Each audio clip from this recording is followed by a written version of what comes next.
Olá, amigos do LAC Concursos, professor Marcelo, mais uma vez aqui com vocês, só que agora para a aula de atualidades, mais uma demanda que o Manuel, o professor Luiz, pessoal da coordenação, mandaram para a gente, falaram, Marcelo, por favor, grava uma aula para a turma atualidade sobre esse negócio, essa questão, esse problema que nós estamos muito sério, é uma coisa histórica, do sistema carcerário brasileiro e esse monte de pepino que aconteceu aí, essas tragédias que infelizmente, certo, pipocaram agora no começo do ano em nosso país. Falei, beleza, sua missão dada, missão cumprida. Só que, pessoal, eu vou alertar todos os meus queridos amigos concursandos e concursandas uma coisa. Eu falei assim para o professor Luiz, falei, professor, eu vou gravar sobre os acontecimentos, tal. De repente vocês vão falar, muita gente aí já está sabendo, eu espero contribuir com as informações, mas eu não vou entrar no mérito da questão jurídica em si, da questão legal, como é que é o sistema carcerário, tal, não é por aí, você entendeu? Como é aula de atualidades, eu vou fazer um apanhado das notícias, todos os eventos, consequências, o que teve, esse tipo de situação. Tá? Não é por uma análise legal, porque, pelo amor de Deus, eu não tenho competência para isso, pessoal. Não é a minha praia. Entendeu? Essa parte jurídica. Tá bom? Então, vamos começar. Na verdade, para começar isso aqui, e aí vocês me perdoem, certo? O tema é a crise no sistema penitenciário, carcerário brasileiro, na verdade, e eu espero que não, porque significa que você, graças a Deus, não, então quem assistiu já passou no concurso público, já está lá dentro, beleza, seja feliz, maravilha. Mas em 2014, quando eu comecei aqui no LAC, 2013, 2014, a gente já tinha falado sobre esse tipo de problema, e foi no presídio de Pedrinhas, no Maranhão. Pessoal, e por incrível que pareça, foi na mesma época, começo do ano, 2 de janeiro de 2014. Aqui, mais um detento é assassinado em menos de 24 horas no presídio de Pedrinhas, no Maranhão. E aqui teve o assassinato, o nome, infelizmente, do detento, certo? Só que aqui, pessoal, era mais uma de 62 mortes que aconteceram no presídio naquele ano. 62 detentos. 62 já tinham sido mortos, tá? E, por favor, pessoal, eu vou ser bem franco nisso, porque eu entendo a indignação. Pessoal, não vai ficar achando essa aula aqui, porque a turma com esse discurso dicotômico que tem hoje, qualquer coisa que você fala, a turma fala, está defendendo bandido, leva um para sua casa. Não é isso. Mas presta bem atenção. Você acha que isso aqui, é aquele negócio que a turma adora falar em mesa de boteco, naquela reunião de família de final de semana, almoço? Os presos ficam lá de papo pro arco, 3 refeições por dia e tal. Olha isso aqui.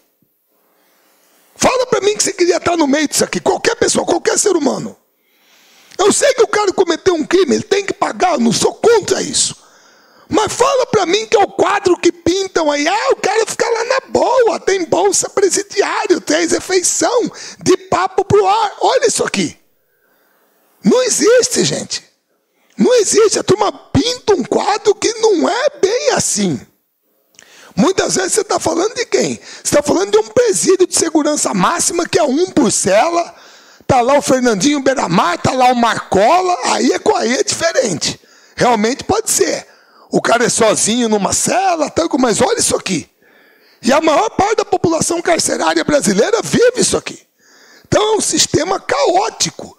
E para você ter uma ideia, naquele ano de 2014,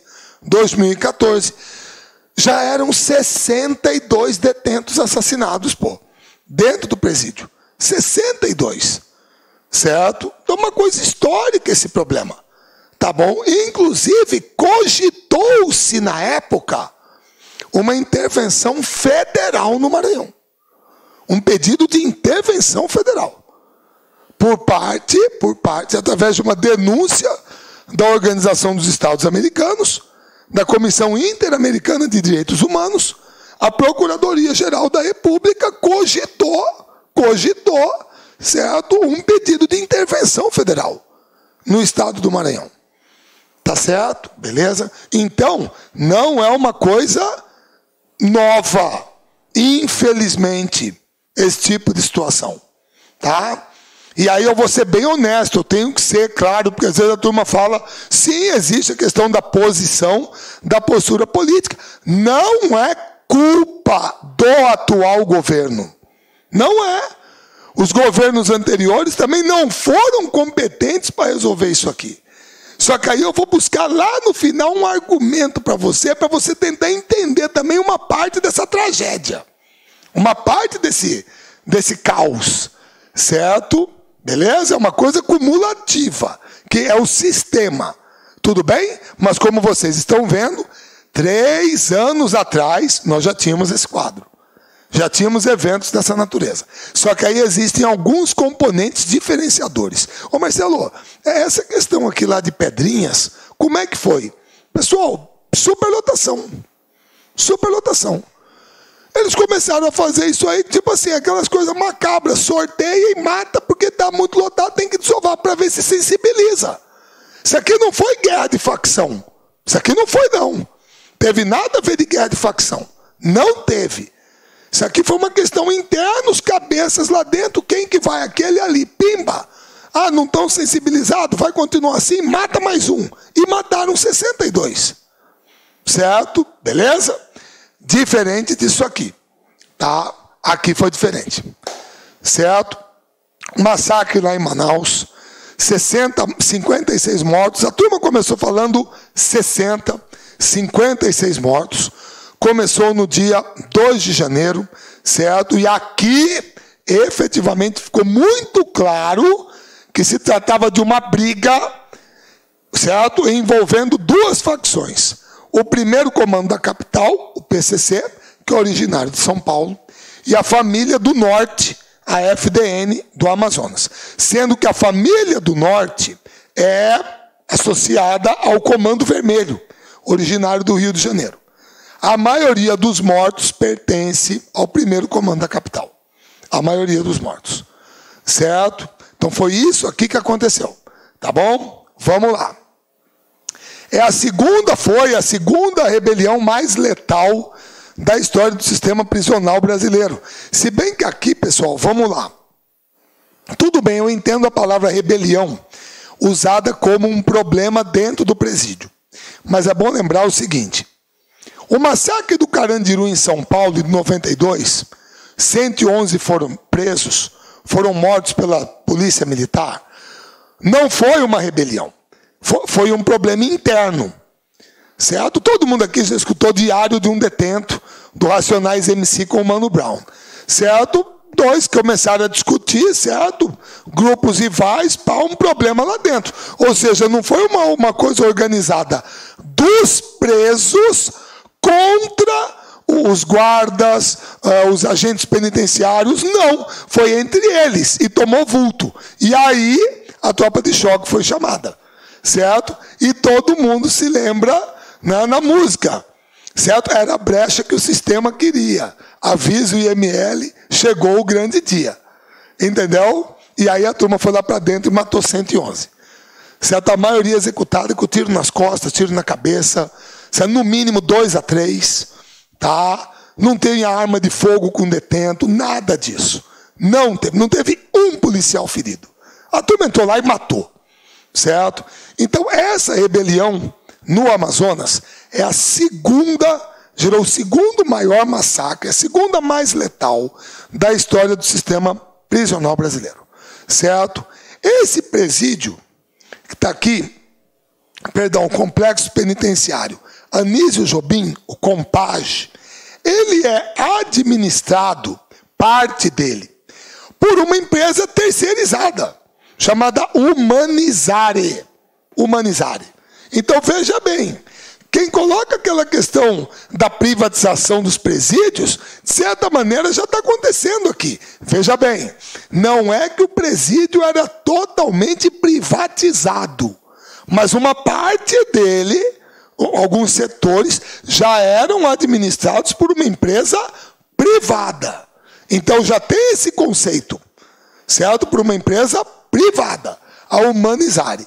Essa unidade, certo, tem capacidade para 600 e poucos detentos. Está com 1.072. Tá? E desde outubro do ano passado, certo, aconteceu o rompimento entre o primeiro comando da capital, certo, e o Comando Vermelho, facção criminosa fundada no Rio de Janeiro e que é aliada da família do Norte. E isso elevou a tensão dentro do presídio, certo? Beleza?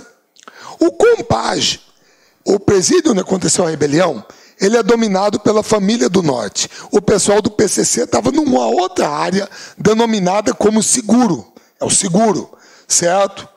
A ordem da execução partiu de José Roberto Fernandes Barbosa, conhecido dentro do sistema como Messi. Tá? Beleza? Este senhor, ele chegou a negociar, e aí todo mundo se lembra. Geralmente o governo não admite, mas é assim. Em 2006, quando aconteceu a rebelião do PCC lá em São Paulo, que aquele negócio de tacar fogo em ônibus, sei lá o quê, certo? Resultou também no assassinato de mais de 600 pessoas, e ninguém fala muito nisso, que foi o massacre de maio de 2006. As autoridades de segurança pública do estado de São Paulo foram até o presídio de presidente Venceslau, ou presidente Bernardes, é um dos dois, negociar com o Marcola uma trégua. O governo do estado, na época, era o vice-governador que estava em exercício, porque o Alckmin saiu para ser candidato a presidente da República, certo? Então, naquela época, o então governador Cláudio Lembo admitiu que as autoridades de segurança foram até o presídio para negociar com Marcola. Porque pega muito mal, moçada, para o Estado admitir que você tem que ir até a penitenciária para negociar com o preso. Porque isso significa o quê? Que o Estado não tem capacidade de dominar a situação. Ele está impotente, ele se declara impotente diante da situação. E aqui aconteceu a mesma coisa. O secretário de Administração Penitenciária do Estado do Amazonas, o coronel Lousimar Bonates, foi até o presídio, certo? Para se reunir com o líder da família do Norte e negociar uma trégua. Certo? Acabar com essa área e tal. Mas não deu certo o negócio. Esse acordo acabou não se concretizando. Então, veio a ordem para o massacre. Certo? Beleza? E por que essa disputa? Bom, pessoal, aí é o seguinte, deixa eu traçar um perfil. Lá no final eu vou até falar de uma só, mas vai lá. Pessoal, se você não sabia, o Comando Vermelho começou no presídio da Ilha Grande, no Rio de Janeiro, durante a ditadura. Porque, por incrível que pareça, a turma botou dentro do presídio da Ilha Grande criminosos comuns e presos do regime militar. Presos por questões políticas. Então, essa galera mais politizada, ela começou a passar algumas noções de organização, certo? Para essa galera criminosa comum. E aí eles começaram a assimilar a ideia de organizar, de ter uma hierarquia, um código de conduta. Então, quando começou, teve até uma minissérie da Globo chamada Falange, Bandidos da Falange. Certo? Era Falange Vermelha. E aí surgiu o Comando Vermelho. Então isso foi organizado, começou esse embrião dentro do presídio da Ilha Grande. O PCC é mais recente. Só que aí numa reportagem que eu li, agora eu estou falando aqui, numa abordagem de uma historiadora no Diário do Centro do Mundo, socióloga, acho que é socióloga, ela falou assim, olha, o perfil do Comando Vermelho é um perfil mais de embate, de guerra. É aquele perfil de fuzil na mão, trocar tiro com polícia, entendeu? Tráfico no morro, é aquele negócio de ostentação com o correntão, baile funk, entendeu? Tem muito esse perfil que é mais característico do Rio de Janeiro, certo? Beleza? Muito bem. O PCC não. O PCC em São Paulo, o PCC não quer trocar tiro com a polícia. O PCC o PCC quer o quê? O PCC quer ganhar dinheiro. Ele quer ganhar dinheiro, tá? Tanto é verdade, eu não sei se vocês se lembram, só para você ver como que é a preocupação da coisa. Teve um episódio em São Paulo, há alguns anos, em que uma família de imigrantes bolivianos foi assaltada. E durante o assalto teve um disparo que matou uma criança. Se eu não me engano, tinha 6 ou 2 anos. Matou a criança, imigrante, boliviano e tal, morreu. Rapaz, a mídia caiu em cima. Óbvio, uma tragédia dessa, um acontecimento horrível desse. Então a mídia veio em cima, papai, deu cobertura, e os imigrantes, e matou a criança e tal. O que o PCC percebeu? Cara, isso não é bom. Pô, porque chama o holofote para cima da gente, você entendeu? Os caras vêm para se haver e mobilizam a opinião pública contra. Então, a partir dali, partiu a ordem de dentro do presídio. A partir de agora, em assalto, não atira na criança. Toma cuidado com a criança. Se tiver criança no meio, tipo assim, evita. Você entendeu? E se eu não me engano também, vocês podem pesquisar, os caras que fizeram o assalto e balearam a criança foram mortos, por ordem do PCC, para servir de exemplo. Por quê? Porque nós não queremos a opinião pública em cima da gente, a mídia em cima da gente. E aí também existe uma outra coisa que é tácita. Parte da mídia diz que não fala o nome das organizações, que é para não dar cartaz para eles. Então vocês já perceberam que em muitas matérias, coberturas de televisão, a hora que vai falar alguma coisa que aconteceu, eles falam assim, não, porque isso tem a ver com a facção criminosa que age dentro dos presídios. Então o nome PCC é totalmente evitado, principalmente na mídia de São Paulo. Na televisão, não se fala PCC. É facção criminosa que age dentro dos presídios. Como se só agisse dentro dos presídios. Porque aí eles evitam a exposição. Mas existe esse acordo tácito para não citar o nome. Certo? Então, a visão do PCC é uma visão mais empresarial. Você não vê nenhuma foto de membro do PCC com fuzil na mão, certo? Ou de baile. Não. Eles querem sombra. Certo? Então, é uma visão diferente. Tá? Então, aí... Quando você analisa isso, e a questão do negócio em si, que é o crime, porque aí tem uma outra coisa que é complicada. Às vezes o pessoal fala,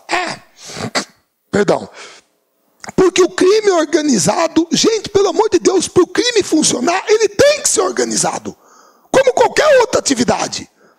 Bandidinho pé de chinelo, desculpa eu falar assim, aqui na minha cidade, são esses que a gente tem aqui em Cuiabá, que fica praticando furto, entendeu? Assalto, fazendo besteira, mas é isso aí, é pé de chinelo. O crime, para funcionar, ele tem que ser organizado.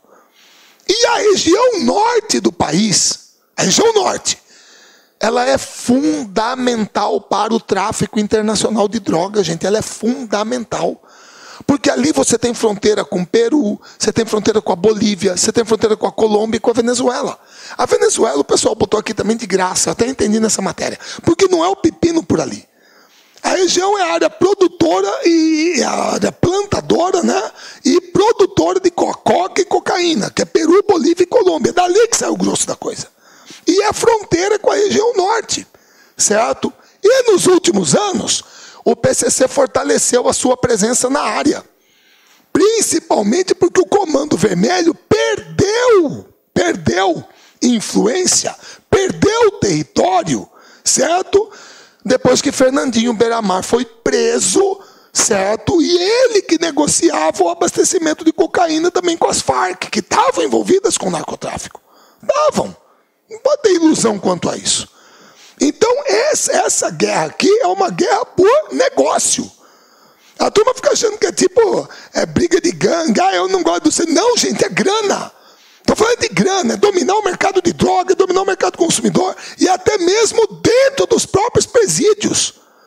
Porque até parece que aqui que ninguém sabe que rola droga dentro do presídio, tem celular dentro do presídio, você tem que ter proteção dentro do presídio.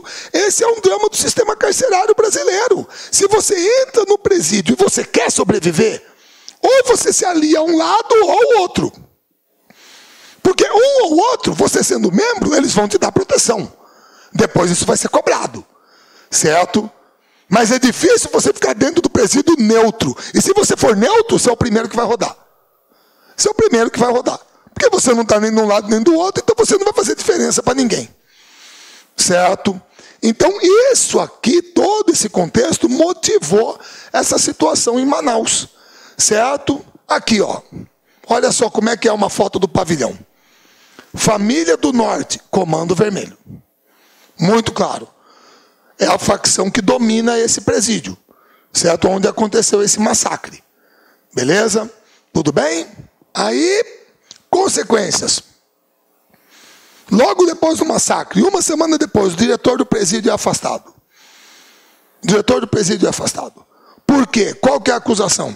Dois detentos, em cartas datadas do dia 10 de dezembro, alertaram sobre o que estava acontecendo. Ele é suspeito de receber propina de preso. Para facilitar o quê? Para facilitar a entrada de droga, celular, arma e facilitar a fuga no presídio. E aí vem o maior drama. Os dois presos que assinaram a denúncia foram assassinados. A turma lá dentro sabia quem tinha mandado a carta. A hora que pipocou a rebelião, os dois presos, que escreveram as cartas denunciando o diretor, certo? Beleza? Foram assassinados. Tá joia? Então também existe a questão da corrupção interna. Porque é impressionante na questão do massacre. Como que tinha preso com pistola? Alguns relatos preso até com escopeta. Como que isso entrou lá? Alguém facilitou. Certo? Tudo bem? A reação do governo federal foi colocar a culpa no governo do Amazonas. Não, a culpa é do governo do Amazonas. O governo federal não tem nada a ver com isso. O presídio é estadual. Nós não temos nada a ver com isso. E quando se fala culpa do governo do Amazonas, é porque o governo do Amazonas que adotou a ideia da terceirização. Então aí respingou na empresa Humanizare. Ela, próprio ministro da Justiça, ela foi a responsável. Tá? O governo federal não tem nada a ver com isso. O problema é do governo estadual e o modelo que ele adotou. Certo? Agora aí, moçada, é que vem o drama também.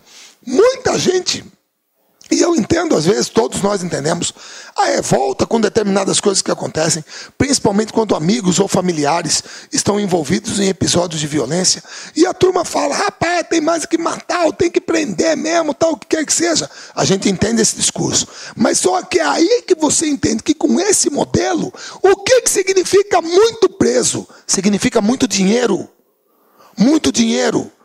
Para você ter uma ideia, moçada, olha só, o total de repasses entre 2013 e 2016 para essa empresa terceirizada foi de 686 milhões de reais. Mais de R$500 bilhão. Foi o total de repasses. Isso é um negócio. Quanto mais preso tiver, mais dinheiro eu ganho. Porque eu ganho em cima da refeição, do dormitório, tem que ter tudo isso. Em que condição? Vocês viram lá como é que é. Todo mundo amontoado, mas está lá. E eu ganho. em cima disso. Certo? É um negócio. E aí você vai ver onde que isso vai respingar. Agora, a culpa é da terceirizada. Moçada, o presidente da República demorou 3 dias, 4 dias para falar algo a respeito. E quando falou, piorou ainda mais a situação. Por quê? Porque chamou o episódio de acidente pavoroso. Certo? Pessoal, por favor. E aí vocês sabem que surgiu toda essa discussão. Aí ele foi para o Twitter para justificar o porquê da palavra acidente. Tragédia, perda, desastre, desgraça, fatalidade. Pessoal, a emenda sai pior que o soneto. Se você for no dicionário Aurélio ou no dicionário Ruais, você vai ver lá que acidente é tratado como uma coisa fortuita. Uma coisa fortuita que talvez poderia ter sido evitada. Certo? Um acontecimento é esporádico, é um acidente de percurso. Você entendeu? Poxa, você não pode chamar de acidente uma coisa que tem um nome que é massacre, chacina. Entendeu? Tragédia que seja. Pronto. É isso. E aí o homem fica mais preocupado em justificar o porquê que usou a palavra acidente, pô. certo? Caramba, usou. Na visão dele pode ter sido, mas isso é na visão dele, é da forma de pensamento dele. Mas chamar de acidente de trânsito, certo? Acidente é você topar o pé na quina da cama e quebrar o dedo. É um acidente, é fortuito, é casual. Poderia ser evitado, certo? Beleza? E aí, aqui, aí vem o lado econômico. Moçada, a família que domina os serviços de presídios no Amazonas irrigou a campanha de governador de José de Mello. Presta bem atenção nisso. Pessoal, Luiz Gastão Bittencourt é o presidente da Federação do Comércio do Ceará. Olha só, o cara é do Ceará. Tá? E ocorreram doações para a campanha do governador José de Mello em 2014 de R$1.200.000. O repasse foi feito por uma empresa chamada Serval, que tem como administrador Luiz Fernando Monteiro Bittencourt, filho dele, certo? Uma outra empresa do grupo repassou mais 300 mil. Então o total de doações foi de R$1.500.000 para a campanha do governador José de Mello, certo? Em 2014 agora, tá? Pessoal, essa família já criou pelo menos 12 empresas que já faturaram R$1,1 bilhão. A Humanizare é responsável pelo complexo Anísio Jobim e pela unidade Puraquequara, lá no Amazonas, junto com a RH Multisserviços. Para você ter uma ideia, olha só os ganhos da empresa. No ano passado, R$429 milhões. Em 2015, R$135 milhões. 2014, R$216 milhões. 2013, R$28 milhões. Por favor, acompanhe isso comigo. 13, 14, 15, 16. 28, 216, 135, 429. O faturamento da empresa, o lucro pulou de 28 milhões para 429 milhões em 4 anos. 13, 14, 15, 16. Como vocês estão vendo, presídio é um negócio. É um baita negócio, dá dinheiro. E você tem que retribuir. Você tem que retribuir. Não é assim o sistema? Você tem que retribuir. Pô, uma mão lava a outra. Te dou presídio, dinheiro na campanha. Certo? E o governador do Amazonas não se pronunciou sobre isso. Tá? Tudo bem? Aí acontece o episódio de Manaus, que é uma tragédia, certo? Claro que é um massacre, uma chacina. Vem o episódio em Roraima. 31 presos no início, a turma pensava 33. 31 presos na penitenciária agrícola de Monte Cristo foram massacrados, esquartejados. Pessoal, por favor, vocês sabem disso, eu não botei vídeo nem imagem. Não precisa falar. Tá? Todo mundo sabe que aí já é ser, desculpa, até falo, extremo mau gosto, não tem porquê. Quem quiser que busque. Tá? Inclusive, tem um juiz lá de Manaus, tem mais esse episódio, mas eu achei legal. Não vem ao caso colocar aqui. Que é o juiz responsável pela vara de execuções lá de Manaus. Se eu não me engano, o nome dele é Valois, ou Valois, não sei se fala, Luiz Carlos Valois. Uma coisa assim, vocês podem pesquisar. Que logo que surgiu todo esse negócio, deu uma notícia no Estadão que ele já teria sido investigado por suspeita de favorecer uma facção criminosa. Pessoal, a turma plantou essa notícia baseado numa coisa totalmente desconexa. Certo? Porque a turma pedia a intervenção dele, certo? Para rever determinadas sentenças, tal, porque ele é um juiz tido como garantista. É um cara que garante os direitos, certo? Como reza a Constituição. Então, muitas vezes, se o cara não reza na mesma cartilha do que o sistema pensa, o cara vai ser vítima daquele assassinato de reputação. Então, já começaram a fazer ilações como se ele tivesse parte ou ligações com o crime organizado. E não é nada disso. Tanto que quando teve a rebelião, ele foi a primeira pessoa a ser chamada para ir lá dentro para mediar a soltura dos reféns. Existiam reféns, agentes penitenciários, nenhum deles foi ferido, certo? E ele mesmo diz no depoimento que ele nunca viu uma coisa daquela na vida dele. Ele nunca viu aquilo. Certo? Corpos decapitados, órgãos espalhados, membros decepados, ele nunca viu aquilo. Mas o pessoal tentou estabelecer essa ligação dele com o crime organizado. Tudo por quê? Porque ele é um juiz de caráter garantista. Certo? Beleza? Muito bem. Inclusive, se você puder pegar as entrevistas dele, depois o pessoal resolveu entrevistá-lo. É um cara muito centrado. Muito centrado. Tá bom? Aí pipocou a coisa em Roraima. Certo? Na penitenciária agrícola de Monte Cristo, 31 mortos, a princípio se pensava em 33, uma rebelião que ocorreu por volta das 2h30 da manhã, hora local, certo? Do dia 6 de janeiro, tá? 4 dias depois da rebelião em Manaus. Ao contrário do que aconteceu em Manaus, aqui em Roraima, não houve rebelião de facções. A matança foi de responsabilidade do PCC, certo? Que estavam concentrados nesse centro de detenção. E os mortos não eram de nenhuma facção. Então esse é o problema, como eu disse, se você entrar no presídio, você não pertence a nenhuma... Então a primeira vítima vai ser você. Tá?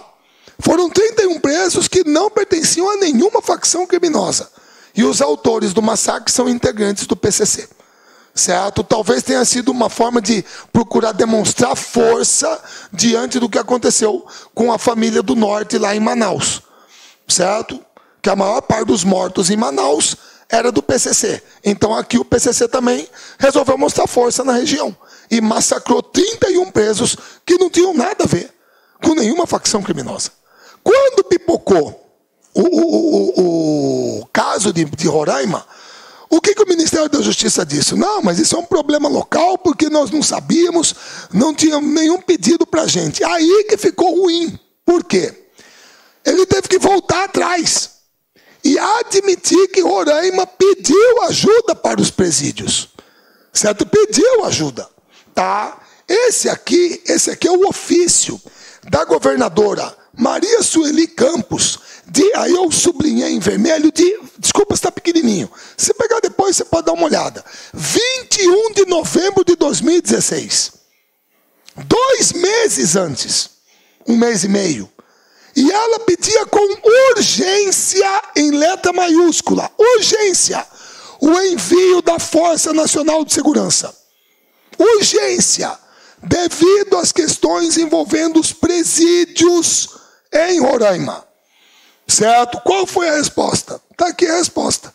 Senhora governadora, apesar do reconhecimento da importância do pedido, infelizmente não poderemos atender o seu pleito.